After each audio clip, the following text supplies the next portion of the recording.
5432 بات. اسی طرح دیکھیے سورہ یوسف کی آیت نمبر 87 میں کہا گیا اِنَّهُ لَا يَيْأَسُ مِن رَوْحِ اللَّهِ إِلَّا الْقَوْمُ الْكَافِرُونَ. اِنَّهُ یہ وہ عظیم الشان ہستی، دیکھیے اِنَّهُ ضمیر شان، لا يَيْأَسُ مِن رَوْحِ اللَّهِ، کہ اصل بات یہ ہے کہ اللہ کی رحمت سے بس کافر ہی مایوس ہوا کرتے ہیں. لا ییأس من روح اللہ الا القوم الکافرون. تو اس مثال میں انہو ضمیر شان ہے، یعنی جو مومن ہے، سچا مومن ہے، وہ اللہ کی رحمت سے کبھی مایوس نہیں ہوتا. تو ضمیر شان کا مقصد تعظیم اور تفخیم ہوتا ہے.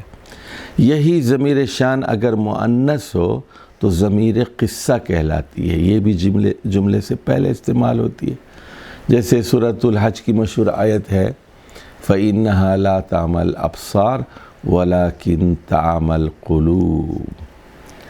حقیقت یہ ہے فَإِنَّهَا، اس لیے کیونکہ حقیقت یہ ہے لا تعمى الابصار، آنکھیں اندھی نہیں ہوتی، ولیکن تعمى القلوب، بلکہ دل اندھے ہو جاتے ہیں. دیکھیے آنکھ سے بصارت ہوتی ہے اور دل سے بصیرت ہوتی ہے. تو آنکھ رکھنے والے بھی اندھے ہوتے ہیں اور وہ چیزوں کو دیکھ نہیں سکتے. اور ایک اندھا ہوتا ہے پیدائشی طور پر مادرزاد نابینا ہوتا ہے ایک شخص، اس کے باوجود پکا مومن ہوتا ہے، تو اس کا دل زندہ ہوتا ہے، اس کے دل کی آنکھوں سے وہ دیکھتا ہے. تو انہا فَإِنَّهَا لَا تَعْمَى الْأَبْصَارُ، اس مثال میں انہا ضمیر قصہ ہے. اور بعض اوقات ضمیر قصہ منفصل بھی ہوتی ہے، ڈیٹیچڈ ہوتی ہے. جیسے عربی میں کہتے ہیں کہ ہی القبیلۃ قائنۃ، ہی القبیلہ، یہی تو وہ قبیلہ ہے جو بد عہد ہے، خائن ہے. تو بعض اوقات ضمیر قصہ متصل بھی ہوتی ہے. جیسے مثال کے طور پر کہا جاتا ہے انہا القناعۃ غنن، انہا القناعۃ غنن، بلا شبہ صحیح بات یہی ہے کہ قناعت توانگری ہے. اب ایک اور ضمیر کا ہم ذکر کرتے ہیں، اس کو ضمیر فصل یا ضمیر عماد کہتے ہیں. تو بعض اوقات مبتدا اور خبر کے درمیان یا پھر اسم اور خبر کے درمیان جبکہ یہ معرفہ ہو، ایک اسم ضمیر کا استعمال کیا جاتا ہے، اور اس ضمیر سے ظاہر ہوتا ہے کہ اس کے بعد آنے والا اسم خبر ہے، صفت نہیں ہے. ضمیر فصل کو ضمیر عماد بھی کہتے ہیں، یعنی پروناؤن آف سپورٹ. جیسے کہتے ہیں کہ ان الولد هو المجتہد، ان الولد یقیناً یہ لڑکا، ان الولد یقیناً یہ لڑکا، هو المجتہد یہی تو محنتی ہے. تو اس میں حصر کا مفہوم بھی ہے کہ یہی تو محنتی ہے، کوئی اور نہیں ہے، یہی لڑکا، ان الولد. جیسے قرآن مجید میں ہے انہو هو الغفور الرحیم. اب ذرا غور فرمائیے یہاں انہو تو یہ ضمیر شان ہو گئی، اور انہو غفور الرحیم، انہو کی خبر غفور الرحیم ہے. لیکن الغفور الرحیم، تو یہاں بھی دیکھیے خبر کو معرفہ لایا گیا ہے، اور درمیان میں پھر ایک اور ضمیر لائی گئی ہے ہوا، انہو هو الغفور الرحیم. یعنی چنانچہ یعنی یہاں بات یقیناً اللہ ہی غفور الرحیم ہے. اسی طرح دیکھیے سورہ بقرہ میں اولئک هم المفلحون واولئک هم المفلحون، یعنی اولئک مفلحون نہیں کہا گیا، اولئک المفلحون. یہاں بھی دیکھیے خبر معرفہ ہے العام قاعدے کے خلاف، اور درمیان میں مزید تاکید کے لیے ہم ہے، وَأُولَئِكَ هُمُ الْمُفْلِحُونَ، اور یہی لوگ تو فلاح پانے والے ہیں. تو اسی طرح عربی میں کہتے ہیں الامہات ہن الفاضلات، الامہات مائیں وہی تو فاضلات ہیں.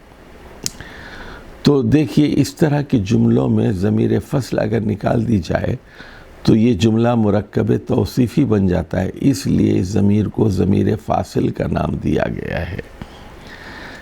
ضمیر فاصل کا نام دیا گیا ہے کہ یہ ضمیر خبر اور صفت میں امتیاز کرتی ہے۔ اچھا، اب ہم کچھ بات کریں گے ضمیر جمع کی حرکات کے بارے میں۔ ضمیر جمع کی 3 صورتیں ہوتی ہیں۔ پہلی صورت میں آخری حصہ ساکن ہوتا ہے، جیسے ہم، انہم، اور اسی طرح قبلکم، جاءہم و ایاکم، تو یہ اس میں میم ساکن نظر آ رہا ہے، ہم، انہم، قبلہم اور جاءہم، ایاکم وغیرہ۔ دوسری صورت یہ ہے کہ آخری حصے میں واو استعمال کیا جاتا ہے، جیسے قرآن مجید میں ہے، دیکھیے، انلزمکموہا وانتم لہا کارہون، تو کیا ہم اس دین کو زبردستی ان پر لازم کر دیں؟ انلزمکموہا وانتم لہا کارہون، تو یہاں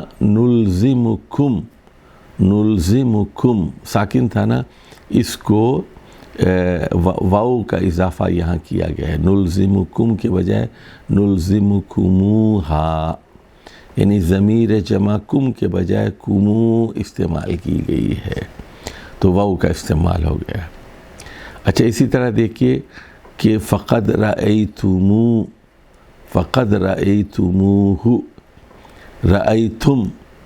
رأیتم کے بجائے رأیتمو، تو اس ضمیر کو جو ہے یہ اضافی واو استعمال کیا گیا ہے۔ اچھا، تیسری صورت میں آخری حصے پر پیش ہوتا ہے، یعنی ضمہ ہوتا ہے، جب اسے الف سے ملانا ہوتا ہے۔ مثال کے طور پر علیہم الذلہ، علیہم الذلہ کے بجائے علیہم الذلہ، تو کہا جاتا ہے کہ ہم اصل میں ہمو ہے، واو کو حذف کیا گیا اور میم کے ساکن کو لیکن آگے لفظ سے اتصال کے لیے پیش کو لوٹایا گیا۔ اسی طرح دیکھیے کچھ اور مثالیں، فی قلوبہم العجل، قلوبہم، فی قلوبہم، تو یہاں الف لام ہے نا، فی قلوبہم مرض، فی قلوبہم مرض میں میم ساکن ہے، فی قلوبہم مرض، کیونکہ مرض نکرہ ہے، اس پہ الف لام نہیں ہے، لیکن فی قلوبہم العجل میں یہاں میم کو متحرک کر کے پیش لگایا دے گے، فی قلوبہم العجل، کیونکہ العجل کے اوپر الف لام ہے۔ اسی طرح دیکھیے نخسف بہم الارض، کہ ہم ان کے ساتھ زمین کو دھنسا دیں گے، نخسف بہم الارض، بہم کے بعد میم پہ پیش لگایا ہے، بہم الارض۔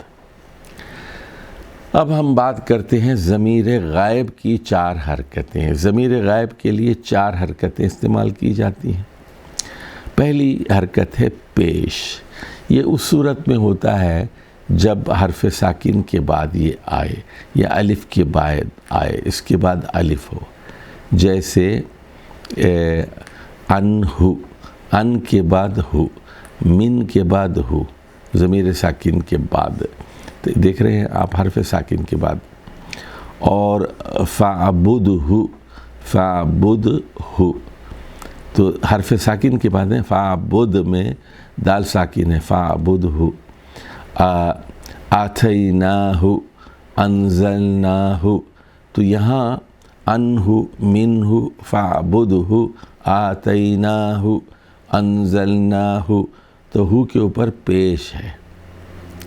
اچھا، اسی طرح اور مثالیں دیکھیے، اخوہ، اطرحوہ، شروہ، القوہ، اور اسی طرح الا لہ الخلق والامر، لہو میں بھی دیکھیے پیش ہے۔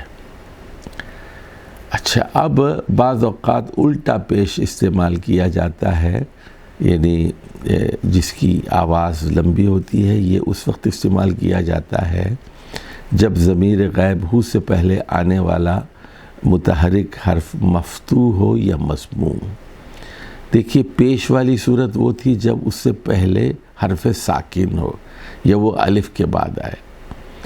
اب لہو، لہو میں لام کے اوپر زبر ہے، اس لیے یہاں پر الٹا پیش استعمال ہو رہا ہے. لہو، رسولہو، رسولو کے اوپر پیش تھا رسولہو، اور یسمعہو، انہو، دیکھ رہے ان پہ زبر ہے. کلہو، کلو لام پہ پیش ہے. نعمتہو، اکھلہو، اور اسی طرح اور مثالیں آپ دیکھ سکتے ہیں کہ دلوہو، دلوہو اس کا ڈول، ربہو، ربہو، اور نعلمہو، قمیصہو، رأینہو، اکبرنہو. تو زبر کے بعد اور پیش کے بعد الٹا پیش استعمال کیا جاتا ہے ضمیر کے لیے. اچھا، کبھی زیر بھی استعمال ہوتا ہے ضمیر غائب کے لیے. یہ اس وقت ہوتا ہے جب یا کے بعد آئے یا کسرہ کے بعد آئے. اب ذرا اس کی مثالیں دیکھ لیجئے. علی کے بعد علیہم، تو علی کے بجائے یہ علیہم ہو جائے گا، علیہم. علیہم کے بجائے علیہم، اور یاتیہم کے بجائے یاتیہم پڑھا جائے گا. تو اب ذرا کسرہ کے بعد کی مثالیں دیکھ لیجئے آپ. بی حرف جر ہے تو بی ہم نہیں کہیں گے، بی ہم کہیں گے. اسی طرح فی رحالہم، رحالی، فی رحالہم، فی اہلہم، اہلہم، تو لام فی اہلی، الی اہلہم، لام کے نیچے زیر، اور الی ابیہم، ہم نہیں کہیں گے. ان ساری مثالوں. اور حرف جر کے بعد کی مثالیں جیسے الیہ، فیہ، علیہ، تو یہاں کسرہ استعمال ہو رہا ہے. چوتھی صورت یہ ہے کہ کھڑی زیر استعمال کی جائے جب ضمیر سے پہلے کا حرف متحرک ہو، مکسور ہو. تو جیسے بی سے کے بعد اگر یہ ضمیر آئے یا تو بہی اور بہی. اسی طرح اس کی اور مثالیں دیکھ لیجئے آپ. من قبلہ، من قبلہ، من بعدہ، فی اخوتہ، علی امرہ، عن نفسہ، بتأویلہ، اور بدارہ. اس طرح کے الفاظ آپ کو نظر آئیں گے. اب یہاں ایک تنبیہ ہے، ذرا اس کو دیکھ لیجئے. قرآن مجید میں ایک مقام پر علیہ کے بجائے علیہ استعمال ہوا ہے، کیونکہ علی کے بعد ہی کے بعد ایک حرف ساکن ہے آیا ہے.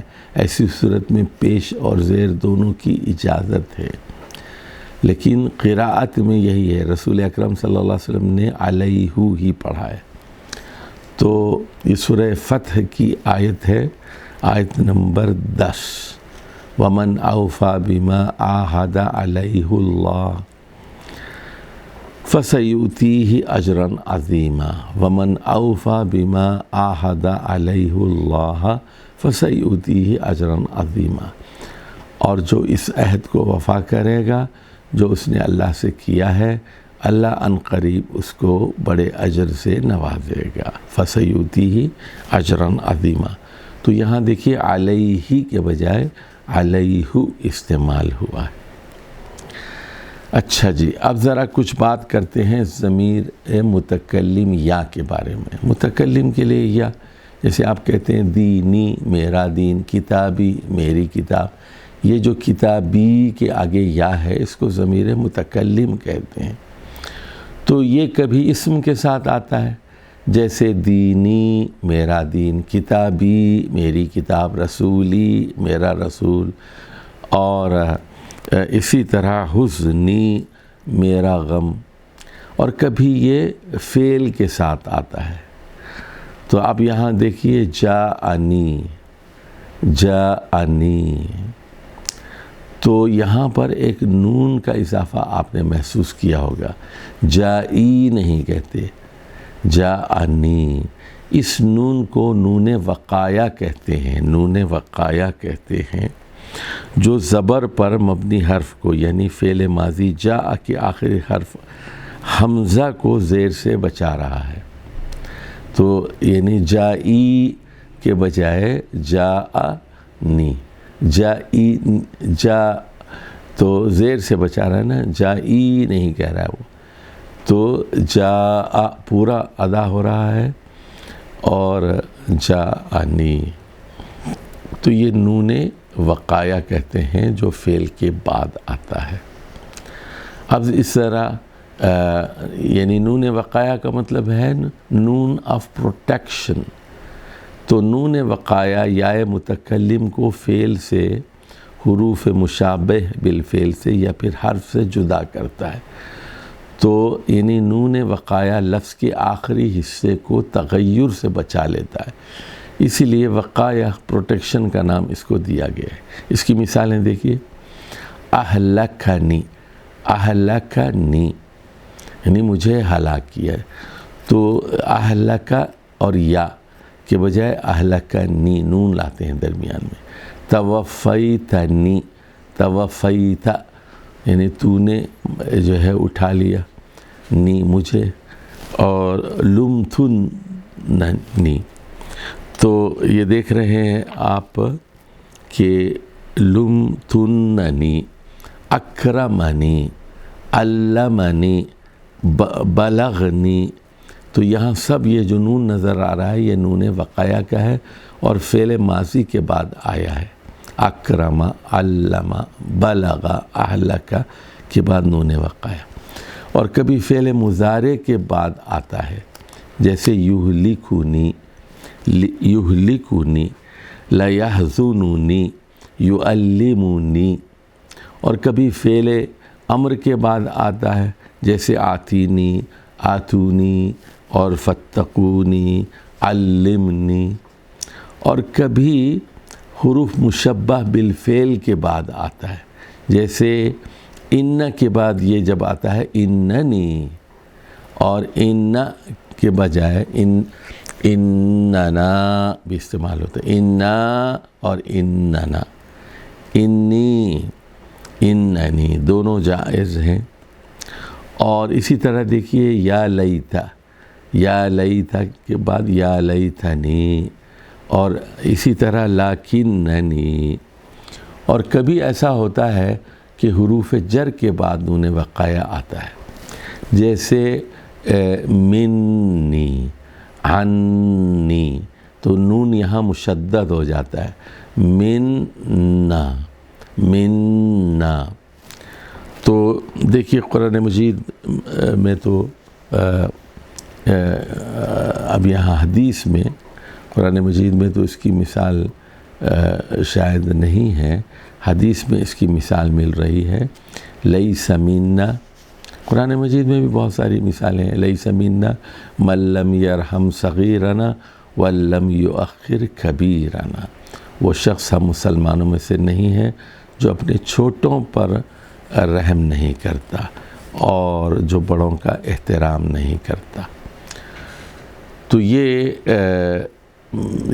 یا متکلم کی مختلف صورتوں کا ذکر تھا، اور کہ اس کے بعد ہم نے نون وقایا کو بتایا کہ یہ نون وقایا کیسے آتا ہے۔ والسلام علیکم ورحمۃ اللہ وبرکاتہ۔